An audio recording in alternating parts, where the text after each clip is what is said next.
सालों पहले एक प्लेनेट यानी सैयारे पर एक बहुत ताकतवर और खतरनाक बुरा क्रिएचर रहा करता था। अपनी ताकत से वो बहुत सारे प्लेनेट्स को तबाह करता जा रहा था। अब ये सूरत देखते हुए बाकी प्लेनेट्स के रहने वाले जो खुद भी काफी ताकतवर थे, उन्होंने इस क्रिएचर के खिलाफ लड़ाई की। इसे कमजोर करके मार के उन्होंने इसे जमीन यानी हमारी दुनिया में कहीं पर कैद कर दिया। अब कहानी आती है प्रेजेंट टाइम यानी मौजूदा वक्त में। हमें जमीन यानी हमारी दुनिया दिखाई गई, जहाँ पर दो बहन भाई खेल रहे थे। इनमें बहन का नाम मिमी था। ये दोनों बॉल्स वाले गेम खेल रहे थे, जिसमें जो भी हारेगा उसे जमीन में दफन कर दिया जाएगा। इसलिए ये लोग गड्ढा भी खोदते हैं, और क्योंकि उन्होंने गड्ढा काफी गहरा खोदना था, इसलिए गड्ढा खोदते खोदते इन्हें रात हो गई। जहाँ तभी मिमी के भाई को एक ताबूत दिखाई देता है, जिसे देखकर दोनों काफी हैरान रह गए, क्योंकि उसके ऊपर एक लाल रंग का चमकदार कीमती पत्थर लगा हुआ था, जो कि असल में उसे बुरे क्रिएचर का ताबूत था। अब मिमी ताबूत के ऊपर से वो कीमती पत्थर निकाल लेती है, जिसके साथ ही ताबूत जोरों से हिलने लगा। आसपास की भी हर चीज कांप उठी और तेज आवाजें भी आने लगती है, जो सुनकर उनकी मॉम डैड बाहर आ गई। बच्चों ने उनसे ये बात छुपा के रखी और कहते हैं कि कुछ नहीं हुआ, सब ठीक है।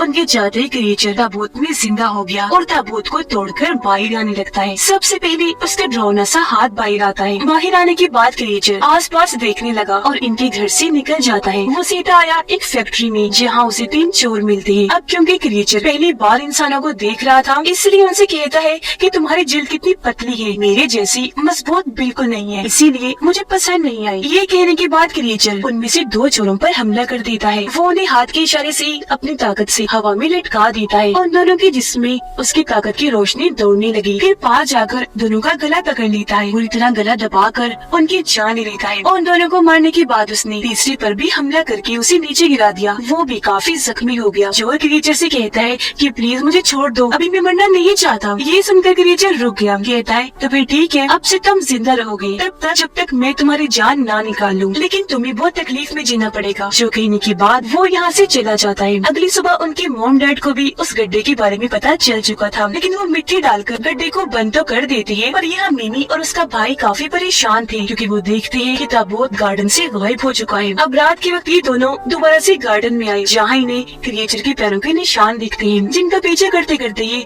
उसी फैक्ट्री में आ जाते हैं, जहाँ इन्हें वही तीसरा चोर दिखता है, जिसे क्रिएचर ने मारा नहीं था। वो वहाँ जमा हुआ था, लेकिन उसके जिस्म में जान थी, इस वजह से वो बहुत तकलीफ में था। उसकी ऐसी हालत देखकर दोनों बच्चे काफी डर जाते हैं। तब उनके डर को महसूस करते हुए सूंघते हुए क्रिएचर यहाँ आ जाता है। अब इन छोटे बच्चों को देखकर क्रिएचर को लगता है कि शायद ये इंसानों की छोटी नस्ल है, और वो इन दोनों को मारने के लिए इनकी तरफ बढ़ने लगा। लेकिन तभी वो मिमी के हाथ में वो लाल पत्थर देखकर रुक जाता है। तो यहाँ हमें पता चला कि ये कीमती पत्थर दरअसल एक बहुत नायाब हीरा है, और ये जिस किसी के पास भी होगा ये क्रिएचर उसका गुलाम बन जाएगा और उस इंसान के हर हुक्म को मानेगा। इसलिए क्रिएचर उससे वो हीरा लेने की कोशिश करता है और उसे डराने लगा। पर मिमी नहीं डरती, क्योंकि वो काफी बहादुर भी थी और समझदार भी। अब तक उसे इस हीरे की ताकत के बारे में पता चल चुका था। वो ये भी जान गई थी कि इसकी मदद से मैं क्रिएचर से कुछ भी करवा सकती हूँ। तो अब क्रिएचर को चेक करने के लिए मिमी उसे हुक्म देती है कि मेरे भाई को हवा में उड़ा दो। तब क्रिएचर ऐसे करता है, वो उसके भाई को हवा में उड़ाकर घुमाने लगा, लेकिन साथ ही उसे काफी गुस्सा भी आ रहा था, ये सोचकर कि मैं एक इंसान जो छोटी बच्ची है उसका हुक्म मान रहा हूँ। इसीलिए वो मिमी को कहता है कि मैं जब भी यहाँ से आजाद होऊंगा और ये हीरा मेरे पास आ जाएगा, तो सबसे पहले मैं तुम्हें ही मारूंगा। और यहाँ गलती से मिमी का भाई उस चोर के ऊपर गिर गया, जिससे चोर का जिस्म नीचे गिर जाता है और उसके जिस्म से जान निकल जाती है। ये देखकर दोनों बच्चे हंसने लगते हैं, क्योंकि क्रिएचर तो उसे ऐसी तकलीफ में जिंदा रखना चाहता था, पर यहाँ अब उसका इरादा नाकाम हो गया था, जिस वजह से क्रिएचर को काफी गुस्सा आ गया। पर इससे मिमी को कोई फर्क नहीं पड़ता, उल्टा वो तो और क्रिएचर को चिढ़ाने लगी। फिर पूछती है, अच्छा ये बताओ तुम्हारा नाम क्या है? वो अपना नाम भी बता देता है। इस पर मिमी कहती है, नहीं नहीं ये नाम मुझे पसंद नहीं आया, क्योंकि थोड़ा लंबा है। आज से तुम्हारा नाम है साइको गोरमेन, और थोड़ा ये भी लंबा ही लग रहा है, इसलिए नाम को छोटा करके मैं तुम्हें पीजी बुलाऊंगी। पर यहाँ पीजी इन सब चीजों की वजह से काफी गुस्सा और परेशान हो गया था, क्योंकि उसके पास इतनी सारी ताकतें थी, लेकिन उसे फिर भी मिमी जैसे छोटे बच्चे के इशारों पर नाचना पड़ रहा था। फिर तभी उसे आइडिया आया कि जब मिमी और उसका भाई यहाँ से चले जाएंगे, मैं भी यहाँ से भाग जाऊंगा, ताकि दोबारा मिमी मुझ पर अपना काबू न कर सके, मुझे कोई हुक्म न दे। लेकिन उस हीरे की ताकतों के जरिए मिमी को पीजी के इरादों की भनक लग गई थी, इसलिए उसे हुक्म देती है कि तुम तब तक की फैक्ट्री में ही रहोगे जब तक हम लोग दोबारा नहीं आ जाते। जो कहने के बाद वो दोनों यहाँ से चले जाते हैं और पीजी को हुक्म के मुताबिक वहीं रुकना पड़ता है। अब हम एलियंस के एक प्लेनेट को देखते हैं जहाँ पर एलियंस का एक ग्रुप बैठकर मीटिंग कर रहा था। इनका काम पूरे ही यूनिवर्स की हिफाजत करना था। यहाँ ये बात सामने आई कि इन्हीं एलियंस ने सालों पहले उस क्रिएचर यानी पीजी को जमीन पर कैद किया था। उनकी मीटिंग आज इसीलिए की जा रही थी क्योंकि इन्हें पता चल चुका था कि पीजी आजाद हो गया है। इसलिए सभी एलियंस पीजी को मारने के लिए अपनी सबसे ताकतवर एलियन जिसका नाम पेंडोरा था उसे जमीन पर भेजने का फैसला करते हैं, जो एक फीमेल एलियन थी। लेकिन क्योंकि वो एलियन है, उसका जिस्म अजीब सा है, तो वो ऐसी जमीन पर नहीं जा सकती थी। इसीलिए वो अपनी ताकतों का इस्तेमाल करते हुए जमीन से एक लड़की को यहाँ बुलाती है। लड़की को एक छोटे से बॉक्स में कैद करने के बाद पेंडोरा बॉक्स को कुचल देती है। यानी बॉक्स को मसल कर उसने पानी पानी कर दिया था। ऐसा करने के बाद वो उस इंसान के डीएनए को अपने मुंह पर लगा देती है, जिससे वो अब उस लड़की के रूप में आ जाती है। जिसके बाद जमीन पर वो जाने के लिए निकल गई। अब जमीन पर मिमी और उसका भाई अपने एक दोस्त को पीजी से मिलवाने के लिए अपने साथ लेकर आते हैं। ये लोग पीजी के लिए किताबें और टीवी भी लेकर आते हैं ताकि उसका टाइम अच्छा गुजर जाए और वो बोर ना हो। फिर मिमी उसके पास जाकर पूछती है कि आखिर तुम कौन हो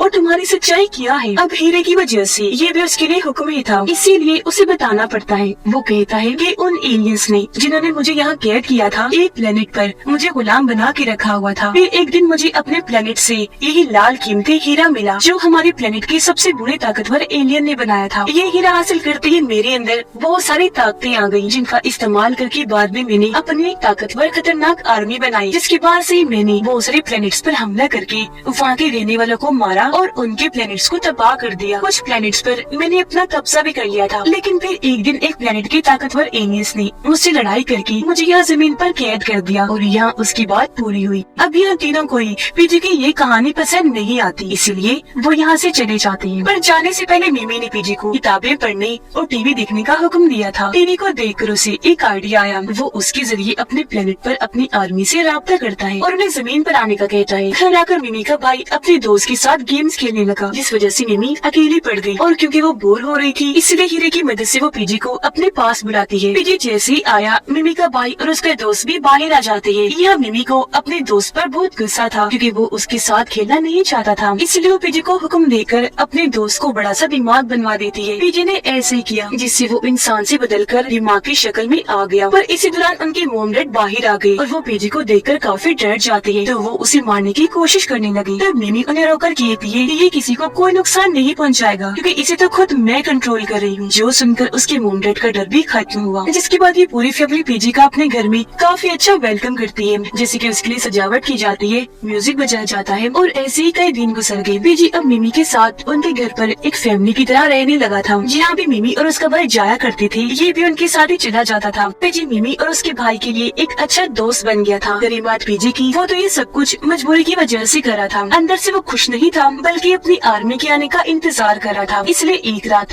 वो मिमी के भाई के सपने में जाता है और उसे कहने लगा कि तुम मिमी से वो हीरा चुरा लो ताकि तुम और मैं दोनों ही उसके हुक्मों से आजाद हो सके जो वो हर वक्त हम पर चिल्लाती रहती है। इस पर उसका भाई कहता है कि ये आइडिया है तो अच्छा, लेकिन वो मेरी बहन है और उसे मैं धोखा नहीं दे सकता। अगले दिन मिमी पीजी को बॉयज वाले गेम खेलना सिखा रही थी, जहाँ तभी पुलिस की गाड़ी आ जाती है। उसमें से 2 पुलिस ऑफिसर्स निकले जो पीजी को गोलियां मारने लगती है, पर उसकी जिल्द इतनी मजबूत और ताकतवर थी कि उसे कुछ भी नहीं होता। उल्टा एक ऑफिसर के हाथ को पकड़कर जिस हाथ में उसने गन पकड़ी हुई थी, पीजी अपनी ताकतों से उसे एक रीचर बना देता है। लेकिन वो दूसरे ऑफिसर को कुछ नहीं करता बल्कि उसे ऐसे ही छोड़ देता है ताकि वो बाकियों को जाकर पीजी के बारे में बताए और लोग उससे डरने लगे। लेकिन जब वो पुलिस ऑफिसर जाकर उसके बारे में सबको बताता है तो कोई उसकी बातों का यकीन नहीं करता। उधर वो लोग घर जाने के लिए निकल जाते हैं। वो जंगल में थे, या तभी उनके सामने पीजी की आर्मी आ जाती है क्योंकि वो अपने प्लेनेट से जमीन पर आ चुके थे। उन्हें देखकर पीजी काफी खुश हो गया और क्योंकि उनका लीडर था इसलिए अपने लोगों को हुक्म देता है कि मिमी से वो हीरा ले लो, जिसके बाद इन दोनों को भी मार देना। पर वो ऐसा नहीं करते। तब यहाँ पता चला कि उसकी आर्मी असल में पीजी को ही मारने आई थी, क्योंकि जब पीजी को यहाँ कैद किया गया था जो उसकी आर्मी आजाद जिंदगी गुजार रही थी। वो लोग बहुत खुश थे, लेकिन अब क्योंकि पीजी आजाद हो गया है तो वो और लोगों को दोबारा अपना गुलाम बना देगा। यही वजह है कि वो पीजी को मारना चाहते थे, इसीलिए वो अपनी आर्मी से लड़ने के लिए आगे बढ़ा। लेकिन मिमी उसे हुक्म देकर ऐसा करने से मना कर देती है क्योंकि वो पीजी को इस बात की सजा देना चाह रही थी कि इसने मुझे और मेरे भाई को मारने के लिए अपनी आर्मी को बुलाया। ये देखकर पीजी मिमी को कहता है कि तुम मुझ पर इस तरह का हुक्म नहीं लगा सकती, अपना ये हुक्म वापस लो क्योंकि मैंने अपनी आर्मी से जंग करनी है। मिमी कहती है मैं अपना ये हुक्म वापस ले लूंगी, लेकिन अगर तुम मुझसे माफी मांगते हो तो। लेकिन लेकिन पीजी उससे माफी नहीं मांगता। उसकी आर्मी पीजी को मार रही थी, जिससे वो काफी जख्मी हो गया था। अब थोड़ी देर बाद उसकी हालत खराब होना शुरू हो गई। इस वजह से मजबूरन उसे मिमी से माफी मांगनी पड़ती है और ऐसा होते ही मिमी अपना हुक्म वापस ले लेती है। यानी अब वो अपनी आर्मी से मुकाबला कर सकता था। वो अपनी आर्मी से पूरी तरह लड़ने लगा, एक एक करके उन्हें मार देता है। एक के पेट में अपना हाथ घुसाकर आर पार कर देता है, तो एक वो रॉड से मारता है। एक रेंजर का सर ही फोड़कर उसे मार गिराता है और आखिर में उस पुलिस ऑफिसर को भी मार देता है, जिससे उसने एक रेंजर में बदल दिया था। उन सबको तो पीजी ने मार गिराया, पर ऐसे उसकी खुद की हालत भी बहुत खराब हो गई और अब अगर उसे हीरा ना मिला तो वो मर भी सकता था। लेकिन मिमी उसे नहीं देती, क्योंकि वो जानती थी कि हीरा मिलते ही ये हम सबको भी मार डालेगा।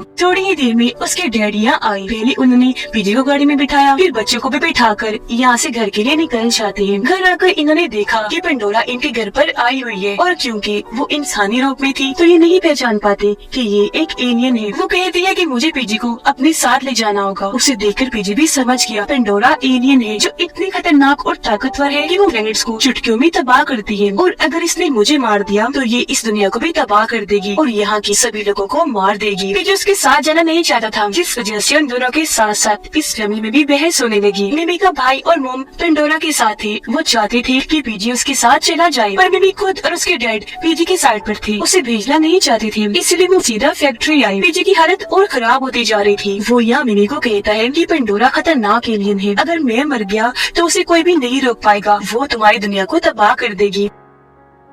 ये सुनकर मिमी जज्बाती हो गई और अब वो हीरा देने के लिए मान जाती है। लेकिन उसने पीजी से ये वादा लिया था कि बदले में तुम मुझे और मेरी फैमिली को कोई नुकसान नहीं पहुंचाओगे, जिस पर वो राजी हो गया। लेकिन जब मिमी उसे हीरा देने के लिए अपना बैग खोलती है तो वहाँ से वो हीरा गायब था। उधर पेंडोरा मिमी की मॉम को पानी में कुछ मिलाकर देती है। उन्होंने जैसे पानी पिया वो भी उसकी तरह एलियन बन जाती है, जिसके बाद पेंडोरा उन्हें और मिमी के भाई को भी फैक्ट्री लेकर आ गई। तब यहाँ पता चला कि असल में वो हीरा मिमी के भाई के पास है। जिसके बाद पेंडोरा अपनी ताकतों से पीजी पर हमला करने लगी। यहाँ उसके पास हीरा न होने की वजह से वो कुछ नहीं कर सकता था, इसलिए पेंडोरा के सामने कमजोर था। उसकी हालत मरने वाली हो गई, पर उसके मरने से पहले पेंडोरा उससे पूछती है कि अपनी आखिरी ख्वाहिश बताओ। तब यहाँ पीजी बताता है कि मेरी आखिरी ख्वाहिश ये है कि मैं तुम्हारे साथ वॉल्स वाले गेम खेलना चाहता हूँ। तो अब यहाँ वो सारे इस गेम को खेलने लगती है, जिसमें मिमी जीत गई थी और वो पेंडोरा को उसके प्लेनेट वापस जाने का हुक्म देती है, पर वो उसकी बात ना मानकर उल्टा मिमी को ही मारने लगती है। तब यहाँ उसकी मोम मिमी को बचाती है। अब बेशक वो एलियन बन गई थी, लेकिन थी तो उसकी मोम ही ना, जिससे अब यहाँ मिमी के भाई और मोम को इस बात का एहसास हुआ कि पेंडोरा कितनी बुरी है। लेकिन इस दौरान पीजी को अपना चमकदार हीरा वापस मिल चुका था, जिसे हासिल करते ही उसकी ताकतें उसे मिल गई। वो आजाद हो गया और अब वो पेंडोरा से लड़ सकता था। वो एक हड्डी निकालता है, उसका हथियार बनाकर पेंडोरा से लड़ने लगा और उसकी एक आँख फोड़ देता है। वो कमजोर हो गई, जिसके बाद वो उसे इतना मारता है कि इस लड़ाई को जीत जाता है और आखिर में वो पेंडोरा को ही निगल गया। फिर ये सब लोग बाहर आ गए। यह पीजी मिमी को वो हीरा वापस देते हुए कहता है कि ये तुम रख लो, अब मुझे इस हीरे की कोई जरूरत नहीं है, क्योंकि इतने दिन तुम्हारे साथ रहने की वजह से मुझे इस बात का एहसास हुआ कि असल ताकत प्यार और अपनायत में है, जो मुझे तुमने और तुम्हारी फैमिली ने दी। जिसके बाद वो इस फैमिली का शुक्रिया अदा करता है और वहाँ एक काफी बड़ा रास्ता खोलता है और वहाँ से वो आसमान की गहराइयों में चला जाता है। अगले दिन खबरों से पता चला कि पीजी अमेरिका को छोड़कर अब किसी और मुल्क को तबाह कर रहा है, क्योंकि उसने मिमी से ही वादा किया था कि मैं तुम्हें और तुम्हारी फैमिली को कोई नुकसान नहीं पहुँचाऊंगा। इसीलिए उसने मिमी के मुल्क को भी तबाह नहीं किया। अब मिमी का वो दोस्त अभी तक दिमागी बना हुआ था, जो अपने मॉम डैड के साथ बैठकर खाना खा रहा था, लेकिन उसे ये जिंदगी अच्छी लग रही थी। ये जिस्म पाकर वो बहुत खुश था और ये फिल्म इधर ही खत्म हो जाती है।